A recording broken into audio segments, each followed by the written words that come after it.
और वो भी फजर पढ़ ले तो अपने आप को अबू बकर समझ बैठते हैं हम। सोचिए जरा, ये स्टैंडर्ड लोग कर दिए। इसलिए मुझे गुस्सा है बाबों पे जो हमारे गुजरे हैं। बाबा किंग मौलवियों को नहीं कहता हूं मैं, आता हूं मौलवियों पे तो जी में गुस्सा है मुझे, जो पिछली जनरेशन गुजरी है कि भाई दीन और मजहब अलग कैसे कर दिया तुमने। ये तो तुर्की में हुआ था 283 में क्रिश्चियन के साथ, या आपने मुसलमानों के साथ कैसे करना शुरू कर दिया। ये कब हमें भी तो पता चले, somebody did this, who started it? किसी ने तो किया होगा, दीन को मजहब से अलग किया होगा। किसी को पता है आप में से? मैं ढूंढता फिर रहा हूं बाबा कौन है। किसी ने ये क्या लफ्ज़ बोल रहे हैं आप? पेरेंट्स? नहीं, पेरेंट भी तो बेचारे यूथ ही थे ना पहले। और ये नहीं, ये अभी का वाकया नहीं है, ये बीच में वाकया हुआ है। ऐसे नहीं हुसैन करता फिरता पूरी दुनिया में मैं। उस वक्त पहली ईंट रखी गई थी, दीन अलग कर दो मजहब अलग कर दो। आपको अगर यजीद के मैं समान नहीं उम्र ही सुनाऊं ना तो साबिनी से कम ही लगेगा आपको। आपने क्या समझ लिया यजीद को कि सड़कों में फिरता, शराब में टून फिरता था। लैला मजनू वाली स्टोरी थी उसकी, कोई गर्लफ्रेंड उसकी जर्मनी में थी। आपने यजीद को समझ क्या लिया? वो दीन खत्म कर रहा था बस, और कुछ भी नहीं। मजहब में तो बड़ा पक्का था वो, दीन की बुनियादें हिला रहा था। कैसे कि मेरी मर्जी चलेगी, बस करनी है बैठ तो करो, तो अल्लाह हाफिज। अब्दुल्ला बिन उमर को 1 लाख दिरहम आए। कहते ये क्या है? कहते गिफ्ट है, हदिया तो सुन्नत है। हमने कहा बहुत अच्छी बात। अगले दिन आए यजीद पे बैत की, गुजारिश आपसे। कहते अच्छा 15 लाख दिरहम किस लिए आते, रखो वापस। तो इसलिए बैठे खरीद रहे यजीद की। अब्दुल्ला बिन उमर, मैं बुखारी शरीफ सुना रहा हूं आपको कि तू यहाँ पे ये चल रहा है, ये दीन है। गिफ्ट देना तो मजहब में सुन्नत है, इस तरह गिफ्ट देना पावर लेने के लिए तो दीन का मामला आ गया। आप दीन और मजहब में फर्क तो करना सीखिए। जिस दिन आप दीन पे आ गए ना, अल्लाह की कसम आपको बता रहा हूं, दुनिया को सिर्फ तब आपसे डर लगेगा। मजहब पे तो बहुत ही खुश हैं वो आपके। तबलीगी जमात के इसराइल में मिशन हैं, मजहब पे नहीं उनको टेंशन। उनको टेंशन थी सैयद कुतुब के फलसफे से ऊपर, दीन सिखा रहा था। मदूदी के फलसफे से दीन सिखा रहा था। ये CIA अभी तक सैयद कुतुब के स्टूडेंट ढूंढती फिरी। अभी तक अमेरिकन एम्बेसी में सैयद कुतुब के स्टूडेंट की तस्वीरें क्यों लगी हुई? मुझे समझ नहीं आती ऐसा क्या फलसफा सिखा गया था वो, ऐसे मोबिलाइज कर दी उसने। कोई तो बताया कि क्या फर्क किया उसने, क्या फर्क किया सैयद कुतुब में। अब मैं मिस्री नहीं हूं ना, मैं सैयद कुतुब को तो नहीं फॉलो करता। मैं तो लोकल, मुझे तो पता है, मेरे मसले तो मौदूदी साहब देख रहे थे। उन्होंने एग्जैक्ट वो बात की। सैयद कुतुब पे फांसी देने से पहले 1 दिन पहले अटॉर्नी जनरल यजीद को कहता है कि बातें ना कर रहा, तू वायरल हो गया, छापता तो सारा मदूदी को रहा है तू। सैयद कुतुब को कह रहा है इस मिस्र में अटॉर्नी जनरल कि सारी उम्र मदूदी को छापे लगाता रहा है, तू हमें बता रहा है कि तू बड़ा फिलोसफर है। इतनी बड़ी चीज़ है सैयद अब्दुल आला मदूदी, जो दुनिया की सबसे बड़ी मूवमेंट्स की है सैयद कुतुब ने दुनिया में, उसका उस्ताद यहाँ पे बैठा हमें नहीं हिला सक रहा। तो कोई तो मसला है बीच में, कोई तो आ गया ना मेरे और मदूदी के। उधर पूरी दुनिया हरकत में आ रही है, अरब पूरा का पूरा यूथ मोबिलाइज हो गया। इधर हम सारे के सारे वही पहले शूटर थे, फिर बाद में मुसलमान हो गए। बहुत बड़ी बात है सर, हम इकट्ठे नमाज पढ़ सकते हैं। महमूद और अयाज पहले नहीं पढ़ सकते थे। ये कहा हुआ इस्लाम ने, ये किया महमूद अयाज इकट्ठे नमाज पढ़ेंगे। That's it, that's all our game plan is. We need to know. दीन चाहता कि हमसे कहानी खत्म हो जाएगी हमारी उसी वक्त। दीन चाह रहा है कि भाई किसी एक जगह पे अल्लाह ताला का सिस्टम नाफिज हो गया, कर नहीं हुआ करो, हो गया उसको ऐसे पावर एम्पावर एनफोर्स करो जैसे कि यहूदी इसराइल लोग कर रहे हैं। That's it. जब नेटो अपनी करेंसी इकट्ठी करती है तो खिलाफत हो जाती है उधर, नहीं हम करते हैं तो खिलाफत हो जाएगी। जब यहूदी पूरे के पूरे इसराइल को फाइनेंस करते हैं, उसको एम्पावर करते हैं, तो क्या एक्सट्रीमिस्ट हैं, जिहादिस्ट हैं? इसराइल से बड़ा जिहादिस्ट है कोई?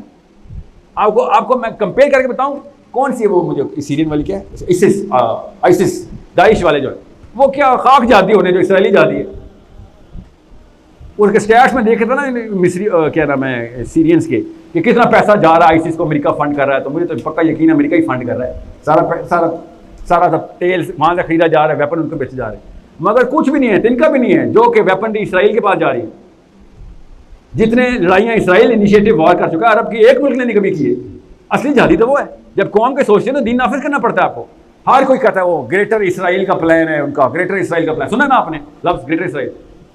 तो उमर बिन खत्ताब का ग्रेटर इस्लाम का प्लान नहीं था। अखंड भारत का प्लान है हिंदुओं का, 2 नंबर लोग हैं। क्यों? हमारा प्लान नहीं है पूरी दुनिया में निज़ाम नाफिज करने का। क्यों कंफ्यूज करे बच्चों को? जिसको पता होता है कि निज़ाम है उसे पूरी दुनिया में ही नाफिज करना है, वो बिलीवर है। अगर बिलीवर ही नहीं है तो क्या नहीं अपने घर तक ठीक है। अगर आप बिलीव करते हैं कि निज़ाम ठीक है तो पूरी दुनिया क्यों नहीं नाफिज करेंगे आप? कॉमन सेंस की बात है। दुनिया आपको खा जाएगी, आपको डिफेंसिव या ऑफेंसिवली करना पड़ेगा। It's a very simple common sense 2+2 equation. Umar ibn Khattab ने पूरी 85% इनहैबिटेड अर्थ के ऊपर इस्लाम का निज़ाम नाफिज किया। कोई छोटा काम है? मेरे उस्ताद है अबू यूसुफ अल-हुसैनी, उन्होंने किताब लिखी उमर इब्न खत्ताब के ऊपर, बहुत बहुत मशहूर किताब है उनकी। इंग्लिश की ट्रांसलेशन नहीं है उनकी, अब तो खैर हो गई हो, अरब है। गौर से सुनिएगा, उसके बाद ये बात सवाल जवाब की तरफ चल जाएगी। कहते हैं कि उमर इब्न खत्ताब, मुस्लिम आइडेंटिटी क्या होती है क्लियर कर लें। उमर इब्न खत्ताब अगर मुसलमान ना होते तो उमर इब्न खत्ताब की लाइफ स्टाइल और लाइफ की जर्नी को मैप करके बताते हैं। उन्होंने की फिर कहते हैं कि वो थर्ड ईयर ऑफ क्रैश के बंदे थे। उन्होंने तो उमैय्यद की भी सरदारी नहीं मिलनी थी उनको, मगर समझ लो कि कितना टेरर था उनका, उस लेवल की पर्सनैलिटी और करिश्मा था, तो ज़्यादा से ज़्यादा उमैय्यद के सरदार हो सकते थे वो। क्रैश फिर भी नहीं मिलनी थी उनको। मगर खुद लिखते हैं कि मगर ये तो तब होता कि अगर उनकी वो वाली आदत खत्म हो जाती जो कि कभी भी नहीं खत्म होती बल्कि बढ़नी थी। हज़रत Umar was one of the most biggest alcohol addicts before Islam. हज़रत उमर खुद कहते हैं कि जितनी शराब मैं इस्लाम से पहले पीता था कि अरब में कोई नहीं पीता था। तो अबू यूसुफ अल-हुसैनी लिखते हैं कि अगर इस्लाम ना आया होता उमर इब्न खत्ताब पे तो सरदारी दूर की बात है, लिवर फेलियर से फौत हो जाते हो। He was such a heavy drinker.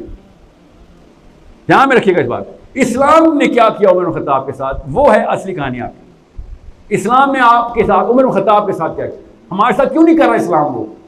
Umar ibn Khattab के साथ क्या किया कि not just Umayyads, not just Quraysh, not just Aws, Khazraj भी नहीं, औस भी नहीं, कुरैश भी नहीं, पूरे के पूरी दुनिया की हुक्मरानी अल्लाह ताला ने दी कि ये तेरा सारा का सारा फलसफा क्लियर है। इतना क्लियर है कि नबी अलैहि सलाम ने कहा उमर ध्यान से बात ये कर, तू यहां पे बोलता अल्लाह ऊपर से आज नाजिल कर देता उसको। जब क्लियर हो ना आप, फलसफा ऐसे पहुंचे, सोचे जरा कि अगर वो इस्लाम पे ना आते तो उलमा क्या लिखते हैं, और इस्लाम पे आए तो ऐसे आए हैं कि नबी अलैहि सलाम ने कहा उमर, नबी अलैहि सलाम ने एक दफ़ा कहा कि उमर तू सोच सकता है कि कब्र में बिजली की तरह रोशन और बिजली की रबक से ज्यादा गूंज वाली आवाज में दो फरिश्ते आके पूछेंगे मान रब का। तो उमर खिताब कहते हैं या रसूलल्लाह क्या मैं होश में हूँगा। नबी अलैहि ने शाह फरमाया उमर जैसे तू अभी होश में।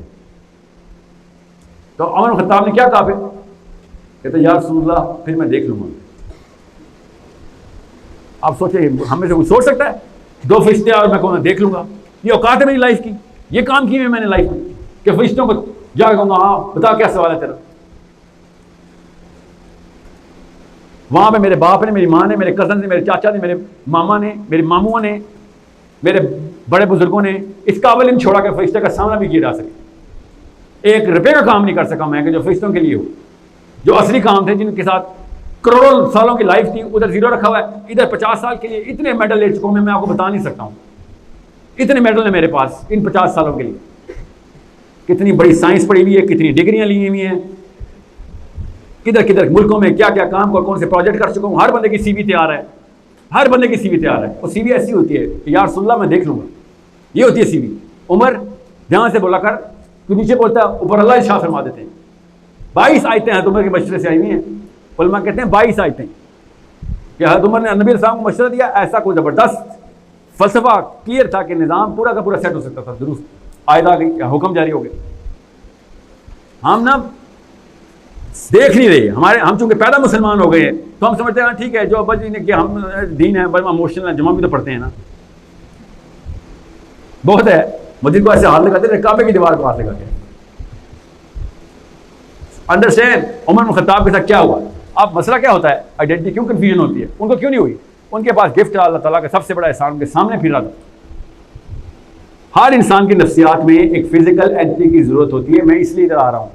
मैं अगर यूट्यूब पे लेक्चर दे रहा होता वो असर नहीं होना था। फिजिकल एंटिटी जब सामने होना तो नफ्सियात, इसको आर्कीटाइप बोलते हैं साइकोलॉजी में, वो आर्कीटाइप बनाता है कि अच्छा ये इस मोल्ड के अंदर, इस सांचे के अंदर बेनिफिट होना है।